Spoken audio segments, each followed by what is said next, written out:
Hello student, তোমরা কেমন আছো? আশা করি তোমরা সকলেই ভালো আছো। তোমরা যারা 2026 সালে উচ্চ মাধ্যমিক পরীক্ষা দেবে, ক্লাস দ্বাদশ শ্রেণীতে পড়াশোনা করছো, থার্ড সেমিস্টারে, তোমাদের থার্ড সেমিস্টারে এমসিকিউ কোশ্চেন প্যাটার্নে কিন্তু পরীক্ষা হবে। তোমাদের সিলেবাস কী রয়েছে থার্ড সেমিস্টারে ক্লাস দ্বাদশ শ্রেণীতে, অর্থাৎ তোমরা যারা 2026 সালে উচ্চ মাধ্যমিক পরীক্ষা দেবে, তোমাদের থার্ড সেমিস্টারে ইংরেজি সিলেবাস কী রয়েছে অবশ্যই আমরা দেখে নেব।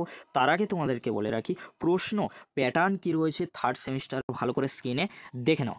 প্রশ্ন প্যাটার্ন কি থাকছে থার্ড সেমিস্টারে ক্লাস দ্বাদশ শ্রেণীর ক্ষেত্রে 40 মার্কসে তোমাদের লিখিত পরীক্ষা হবে। প্রথমে তোমরা দেখে নাও, ইউনিট 1-এ রয়েছে প্রোচ, টোটাল মার্কস রয়েছে 10 মার্কস, কন্টাক্ট আওয়ার্স রয়েছে 20 আওয়ার্স।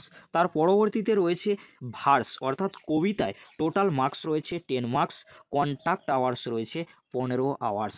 তারপরে তোমরা দেখে নাও পরবর্তী ইউনিট 3-তে যেটি রয়েছে ড্রামা অর্থাৎ নাটক রয়েছে 5 মার্কসের জন্য, এখানে টোটাল কন্টাক্ট আওয়ার্স রয়েছে 20 আওয়ার্স। তারপরে তোমরা দেখে নাও ইউনিট 4, ইউনিট 4-এ কি রয়েছে টেক্সচুয়াল গ্রামার, এখানে টোটাল মার্কস রয়েছে 5 মার্কস, কন্টাক্ট আওয়ার্স রয়েছে 20 আওয়ার্স। তারপরে তোমরা দেখে নাও একেবারে শেষে রয়েছে ইউনিট 5-এ রিডিং কম্প্রিহেনশন, এখানে টোটাল মার্কস রয়েছে 10 মার্কস, এখানে টোটাল কন্টাক্ট আওয়ার্স রয়েছে 25 আওয়ার্স। এই ছিল তোমাদের ক্লাস দ্বাদশ শ্রেণী অর্থাৎ উচ্চ মাধ্যমিকের থার্ড সেমিস্টারে ইংরেজি প্রশ্ন প্যাটার্ন।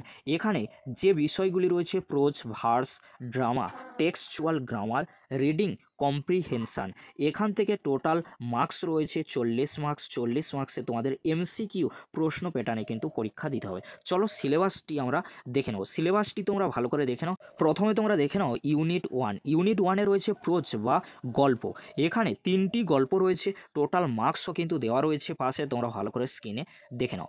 1 নম্বর টপিক যে গল্পটি রয়েছে the night train at Deoli by Ruskin Bond, এখানে টোটাল মার্কস রয়েছে 4 মার্কস।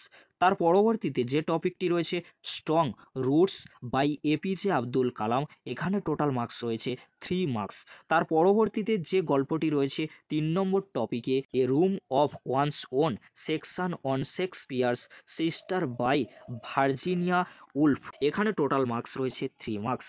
তাহলে তোমরা দেখে নিলে কি কি প্রোচ থাকছে, 3টি প্রোচ থাকছে, রাস্কিন বন্ড, এপিজে আব্দুল কালাম আর ভার্জিনিয়া উলফের কিন্তু 3টি গল্প এখানে রয়েছে, তোমরা ভালো করে দেখে নাও। পরবর্তীতে এই গল্পের এমসিকিউ প্রশ্ন উত্তর নিয়ে আলোচনা করার চেষ্টা করব। তারপরে তোমরা দেখে নাও ইউনিট 2-এ কি রয়েছে ভার্স অর্থাৎ এখানে কবিতা রয়েছে মাত্র 2টি, কবিতাগুলি তোমরা ভালো করে স্ক্রিনে দেখে নাও। প্রথম যে টপিকটি বা যে কবিতাটি রয়েছে তোমরা ভালো করে দেখে নাও, আওয়ার ক্যাসুয়া রিনা ট্রি বাই তরু দত্ত, আবারও তোমরা ভালো করে স্ক্রিনে দেখে নাও। প্রথম যে কবিতা বা ভার্সটি রয়েছে তরু দত্তের আওয়ার ক্যাসুয়ারিনা ট্রি, এখানে টোটাল মার্কস রয়েছে 5 মার্কস। তারপরে তোমরা দেখে নাও পরবর্তী যে কবিতাটি বা ভার্স রয়েছে Ulysses by Alfred Lord Tennyson, আবারও তোমরা ভালো করে স্ক্রিনে দেখে নাও। আলফ্রেড লর্ড টেনিসনের লেখা ইউলিসিস, এই যে কবিতাটি রয়েছে এই কবিতা থেকে টোটাল মার্কস রয়েছে কিন্তু 5 মার্কস। এবারে তোমরা দেখে নাও ইউনিট 3, ইউনিট 3-তে কি রয়েছে ড্রামা অর্থাৎ নাটক কিন্তু রয়েছে, একটি নাটক রয়েছে, নাটকটি তোমরা ভালো করে স্ক্রিনে দেখে নাও। যে নাটকটি অত্যন্ত গুরুত্বপূর্ণ তোমাদের জন্য, এখান থেকে টোটাল মার্কস রয়েছে কিন্তু 5 মার্কস। আবারও তোমাদেরকে বলে রাখি, এই যে নাটকটি রয়েছে তারা বাই মহেশ দাত্তানি, এই নাটকে টোটাল মার্কস রয়েছে 5 মার্কস, অ্যাক্ট কিন্তু 1।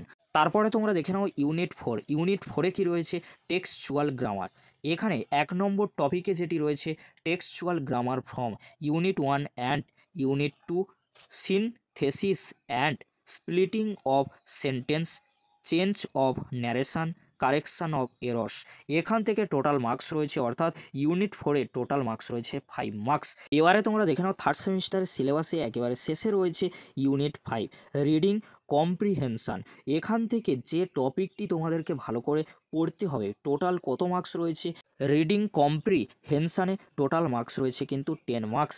রিডিং কম্প্রিহেনশান অর্থাৎ এখানে কিন্তু আনসিন কিন্তু থাকবে। আশা করি তোমরা সকলেই সিলেবাস প্রশ্ন প্যাটার্ন কিন্তু দেখে নিয়েছো। এই যে প্রশ্ন প্যাটার্ন আর এই যে সিলেবাস আমি দেখালাম, এখান থেকেই কিন্তু তোমাদেরকে ভালো করে প্র্যাকটিস করতে হবে, অনুশীলন করতে হবে, যাতে তোমরা থার্ড সেমিস্টারে অর্থাৎ উচ্চ মাধ্যমিকের থার্ড সেমিস্টারে বা ক্লাস দ্বাদশ শ্রেণীর থার্ড সেমিস্টারে ভালো ফলাফল করতে পারো। পরবর্তীতে প্রোজ, ভার্স, ড্রামা, রিডিং কম্প্রিহেনশনে গুরুত্বপূর্ণ প্রশ্ন উইথ অ্যান্সার আলোচনা করার চেষ্টা করব। যখনই আমরা নতুন কোনো ভিডিও আপলোড করব সবার আগে তোমাদের কাছে পৌঁছে যাবে। তার জন্য তোমাদেরকে অবশ্যই চ্যানেলটি সাবস্ক্রাইব করে রাখতে হবে। সাবস্ক্রাইব করার পরে তোমাদেরকে বেল আইকনটি প্রেস করে দিতে হবে, যাতে তোমরা সমস্ত ভিডিও আমাদের চ্যানেলের মাধ্যমে পেয়ে যাও আর সবার আগে পেয়ে যাও। এই ছিল আজকের আলোচনা। যদি ভিডিওটি হেল্পফুল মনে হয় অবশ্যই ফ্রেন্ডদের কাছে বেশি বেশি করে শেয়ার করে দিও। আজকের এতটুকু, পরবর্তীতে দেখা হচ্ছে নেক্সট ভিডিওতে। ভিডিওটি দেখার জন্য তোমাদেরকে অসংখ্য ধন্যবাদ।